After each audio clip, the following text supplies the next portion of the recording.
शालेय विद्यार्थ्यांनी साकारली शाडूच्या मातीतून गणेशाची विविध रूपे.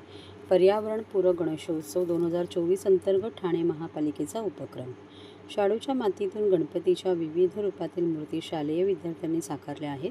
निमित्त होते ठाणे महापालिका आणि पर्यावरण दक्षता मंच यांच्या संयुक्त विद्यमाने आयोजित करण्यात आलेल्या कार्यशाळांचे.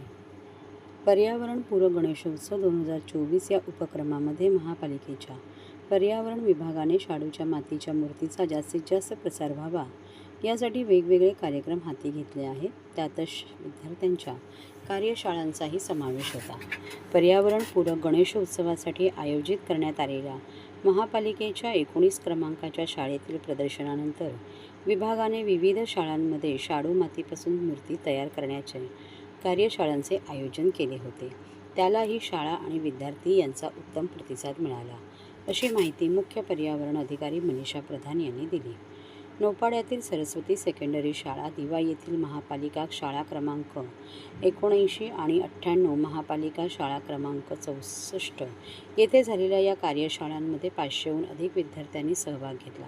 शाडूच्या मातीतून साकारलेली गणेशाची विविध रूपे या विद्यार्थ्यांनी घरी नेली. पर्यावरण दक्षता मंचाच्या स्वयंसेवकांनी या विद्यार्थ्यांना माती वापर, त्यापासून मूर्तीला आकार देणे, त्यासाठी वापरावयाचे नैसर्गिक रंग याची माहिती दिली. तसेच एकल वापराच्या प्लास्टिकचा वापर टाळण्याबाबतही त्यांना माहिती देण्यात आली.